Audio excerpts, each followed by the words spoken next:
Gracias, buenos días. Estamos nuevamente en este espacio hoy para brindarles el siguiente diálogo con Gabriela Rosero. Ella es la secretaria técnica de Cooperación Internacional, un tema que por muchos años no ha existido en el país y que en los últimos años ha tomado mucha fuerza, principalmente para depurar todo lo que Ecuador y otros países tienen que ofrecer como cooperación internacional sin interferencias políticas.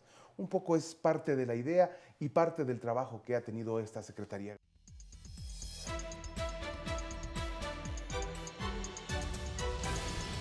Hemos depurado ya quién nos coopera, qué nos coopera, en qué nos cooperan y cómo evitar que esa cooperación no se confunda con intervención o interferencia en políticas públicas, en decisiones soberanas del país. Tenemos ya claro el rumbo. Bueno, muchísimas gracias por este espacio.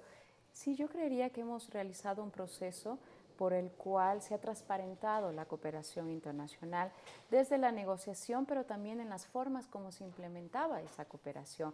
Muchas veces en la negociación podían haber mecanismos más soberanos en cuanto a los acuerdos, pero era en la implementación en que nos dábamos cuenta que era muy poco lo que llegaba o realmente no llegaba, o en las formas en que llegaba, en el cómo, no era del beneficio del país.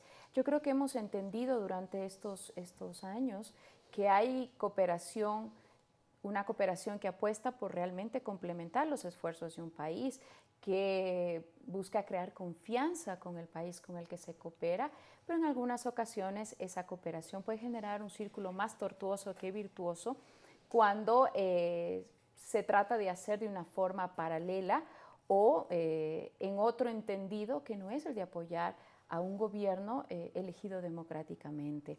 Simplemente activismo de oposición, Sí, como ha ocurrido. bueno, a nombre de gobernabilidad, a nombre de fortalecer espacios de democracia y participación ciudadana, yo creo que se han recibido recursos, o el país recibió recursos, ni siquiera el país, actores en particular recibieron recursos para efectivamente hacer algún tipo de injerencia, algún tipo de intervencionismo. Y yo creo que a través de esta transparencia y de los mecanismos generados se puede tener claro ahora qué es cooperación oficial, qué es cooperación privada, porque muchos hablan de cooperación, pero a veces ni siquiera es cooperación, es una colaboración. Cuanto a esa cooperación, lo único es que favorece también aspectos o intereses comerciales o de otro tipo. Creo que hemos entendido mejor que la cooperación que nosotros queremos tiene que partir por respetar la soberanía y el gobierno constituido. Hemos llegado a este punto, entonces tenemos transparentada este tema y sobre la mesa las cartas. De ahí viene a posteriori, cómo está la cooperación internacional que recibe el Ecuador y también que el Ecuador brinda, porque nosotros apoyamos a países como Haití, se ha anunciado el tema del apoyo de Angola, las campañas bandera de Ecuador de discapacidades replicadas en otros países. Entonces ya es una cuestión de doble vía, de sur-sur, ganar, ganar. Hacia allá va el final, la luz al final del túnel. Claro, nosotros nos declaramos como un país dual, un país que no renuncia a recibir cooperación, pero que determinamos las prioridades de qué queremos de esa cooperación y de qué forma. Pero también somos un país que desde la humildad, desde el respetar las necesidades y las demandas de otros países, está ofreciendo cooperación técnica. Es interesante señalar que en promedio el Ecuador recibe alrededor de 380 millones de dólares por concepto de cooperación financiera no reembolsable. De estos recursos, en su mayoría, están siendo gestionados a través del gobierno central. Pero no solamente el gobierno central, también ejecutan organizaciones no gubernamentales extranjeras, ejecutan gobiernos autónomos descentralizados y en un menor porcentaje organizaciones no gubernamentales u ONGs nacionales.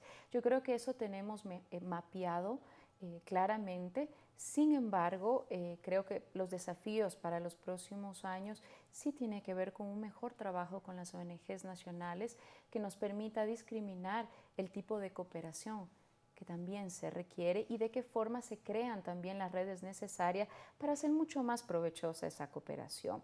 Hay todavía algunos cooperantes que en los recursos que entregan al país, a pesar de que ya no seamos susceptibles de cooperación, entregan directamente a las ONGs nacionales u otros actores seleccionados por ellos.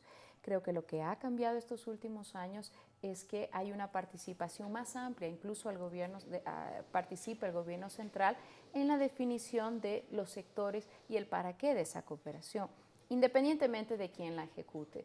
Yo creo que eso ha cambiado. En el caso de la cooperación sur-sur, en la cooperación solidaria, sí, hemos empezado un camino. Hemos empezado un camino que ha permitido intercambiar experiencias y cooperación financiera en el caso de Haití, ahora en San Vicente y las Granadinas también, la construcción de unos puentes para la reconstrucción por un fenómeno climático que ellos pasaron. Pero, por ejemplo, en los últimos 2 años hemos podido firmar convenios, los primeros convenios básicos de cooperación con Dominica, con Belice. Antes no teníamos relación alguna con Belice y estamos por hacerlo con Santa Lucía y Trinidad y Tobago. Esto como los países nuevos, en ese proceso de acercamiento hacia el Caribe. ¿Qué tan lejos hemos estado del mismo Caribe que es parte de Latinoamérica? Por intereses extrarregionales también.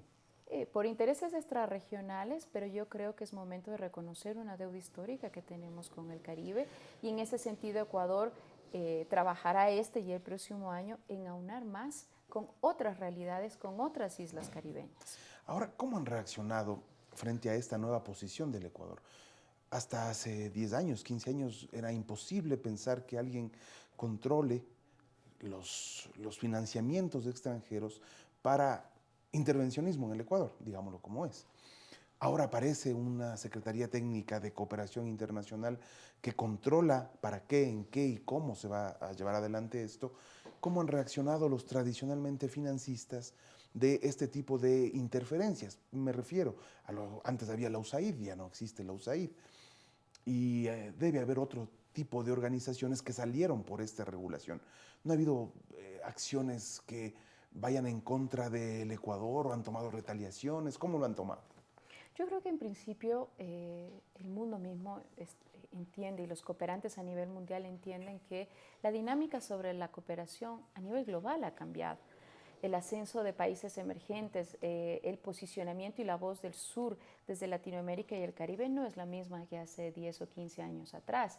Y entienden que para poder hacer cooperación en países latinoamericanos, las reglas del juego deben ser diferentes.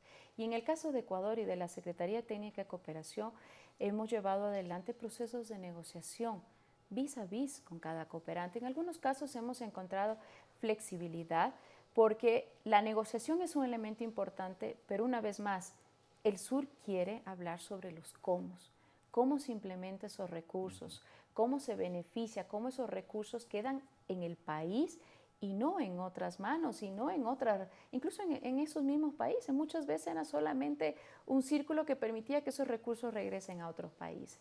Y en ese sentido, en otros casos no hubo esa apertura necesaria y yo creo que respecto a USAID habrá un momento para renegociar otra vez en el cual Ecuador ha dicho que quiere modificar sus formas. En el caso alemán, en el caso de la cooperación ambiental con Alemania, por ejemplo, son las formas también que hemos buscado, si hay ese ánimo. Que hemos buscado cambiar. Bueno, tendremos nuevas conversaciones con el gobierno alemán en el próximo mes, porque efectivamente ellos están abiertos a que Ecuador proponga esos nuevos mecanismos con los cuales quiere gestionar la cooperación.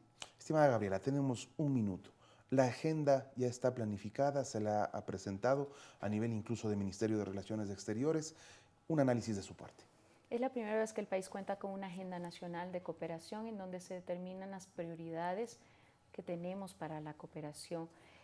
La cooperación a ser parte de la política exterior y a ser liderada por el canciller y por el ministro de Relaciones Exteriores plantea esa cooperación desde una mirada política y no solamente técnica. Y es coherente además con lo que estamos haciendo como Ecuador y como gobierno en los contextos internacionales. Yo creo que nos da un empuje necesario para plasmar los cambios que queremos e ir hacia una cooperación más eficiente y de resultados.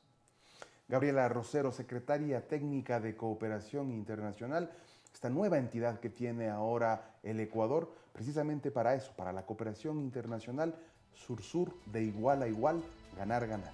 Muchas gracias. Hasta la próxima.